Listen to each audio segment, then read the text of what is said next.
არაფრის გამო არ დათმო შენი შინაგანი სიმშვიდე, ნებისმიერ ფასად შეინარჩუნე იგი. როგორც ნათქვამია, შენს სულში თუ კი დადგება დარე, სამყაროს შენთვის ღია აქვს კარი. ბერი თადეოზის სწავლებები წარმოთქმულია 1996 წლის 30 ნოემბერს მონტენეგროში, ოსტროგის მონასტერში. მშობლებისა და შვილების ურთიერთობის შესახებ. გასაოცარია, როგორი ძალაუფლება აქვთ მშობლებს შვილებზე. ბევრი ადამიანი მოდის და მეკითხება ამას. ზოგიერთ მშობელს სურს ბავშვი სამშობიაროშივე დატოვოს. როგორი მშობლები არიან ასეთი ადამიანები? ბავშვებმა ეს არ იციან. მშობლებს შვილებზე დიდი ძალაუფლება აქვთ. ეს ძალა მათ ღმერთმა მისცა. მათ შეუძლიათ შვილები ღმერთს მიუძღვნან ან სატანას გადასცენ. ღმერთმა მათ შვილები მიანდო და ბავშვები წმინდანი არიან. სანამ ბავშვები პატარები არიან, მშობლები მათზე პასუხისმგებელი არიან. როცა ბავშვები გაიზრდებიან, თავად უნდა გააცნობიერონ ეს. ქრისტიანები ვერ აცნობიერებენ თუ როგორი იქნება მხეცის ნიშანი. რაღა იქნება მაშინ სხვების შემთხვევაში? სანამ ფული მიმოქცევაში იქნება, ცხოვრება ჯერ კიდევ შესაძლებელი იქნება. მე ვხედავ, რომ კომპიუტერები სამყაროს მართავენ. ისინი ბრძანებებს გასცემენ. ახლა კომპიუტერები ყველგან არის. დაწყებით სკოლაშიც კი პატარა ბავშვებს მათ გამოყენებას ასწავლიან.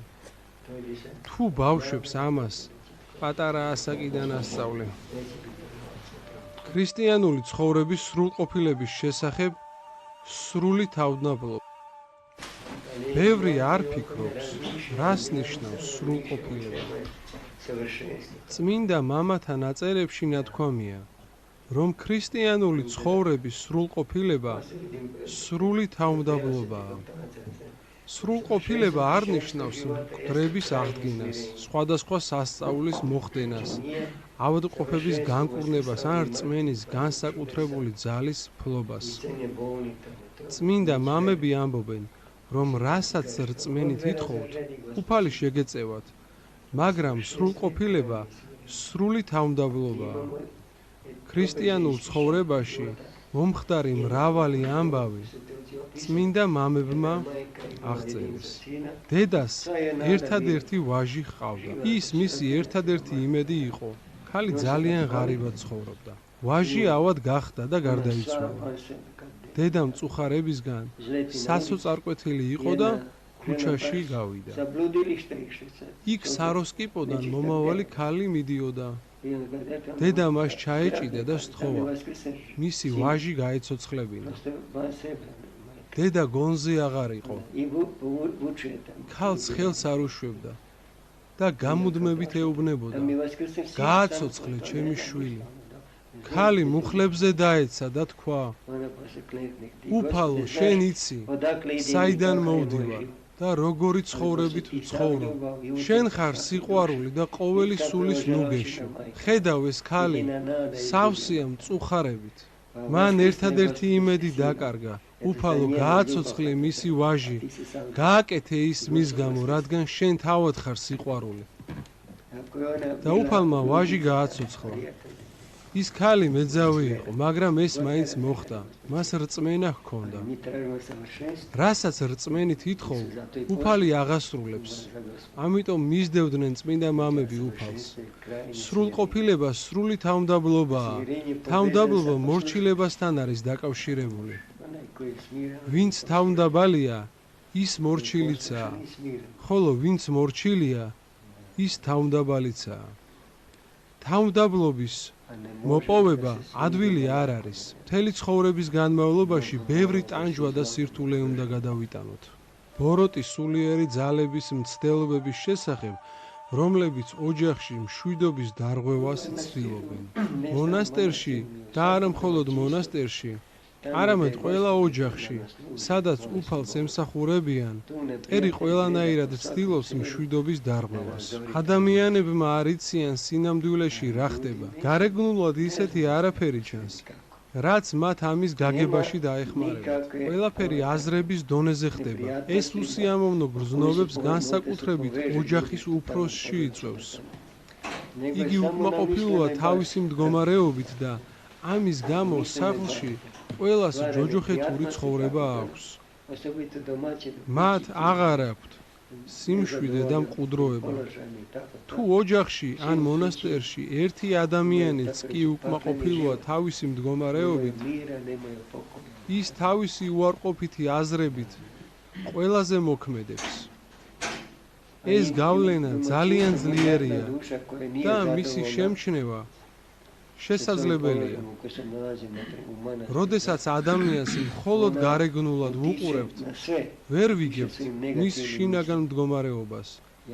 თუმცა მისი აზრები მაინც ვლინდება. აზრები დაფარული არ არის. განსაკუთრებით მაშინ, როდესაც ისინი მშვიდი და გაუფანტავია. თითოეული ადამიანი საკუთარი ფიქრებით ახდენს გავლენას სხვებზე. რასაც ფიქრობდი, ის უკვე ჩაიდინე. არავის სჭირდება ჩვენთვის იმის მტკიცება, პატივს უგცემს თუ უყვარვართ. ჩვენ არ უნდა დავიწყოთ სხვა ადამიანების აზრების კითხვა ან ტელეპათიით დაინტერესება. ეს უნარი გარკვეული სახით ყველას აქვს. მაგრამ რა არის აზრები? ეს არავინ იცის. ისინი ძალიან სწრაფად ქრებიან.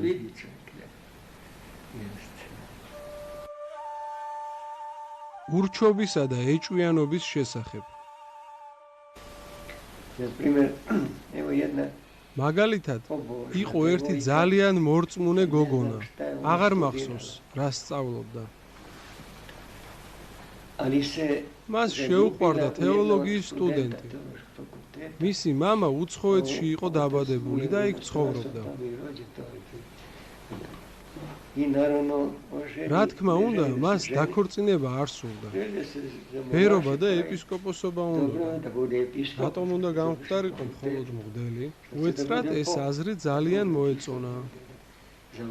გოგონას კი არ წვენოდა და ჩემთან ხშირად მოდიოდა. იმ სტუდენტს მე არ ვიცნობდი. მოგვიანებით ისიც მოვიდა. გოგონას სურდა ჩემი ლოცვით მასზე ისე მოქმედა, რომ შეყვარებოდა და ცოლად შეერთო. მეუთხარი, მაჭანკალი კი არ ვარ.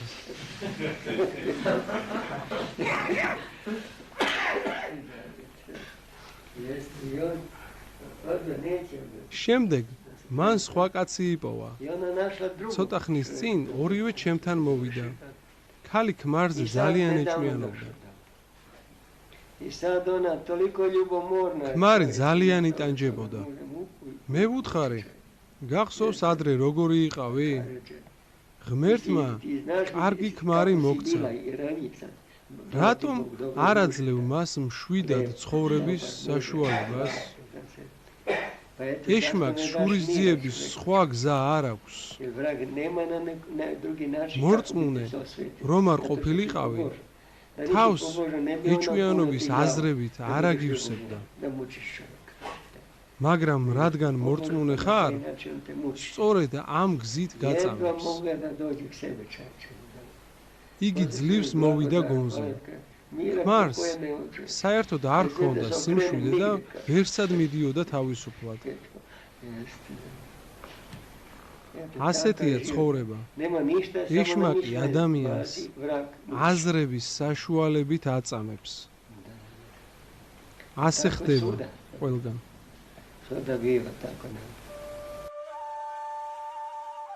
ტანჯვისა და გამოხსნის შესახებ. ცხოვრებაში ამ ყველაფრის გავლა გვიწევს. ყველაფერი იმისთვის ხდება, რომ თავმდაბლობა ვისწავლოთ. უფალი არის ის, ვინც გვიხსნის, მაშინაც კი, როდესაც რაღაც შეუძლებლად გვეჩვენება. მისთვის ყველაფერი შესაძლებელია.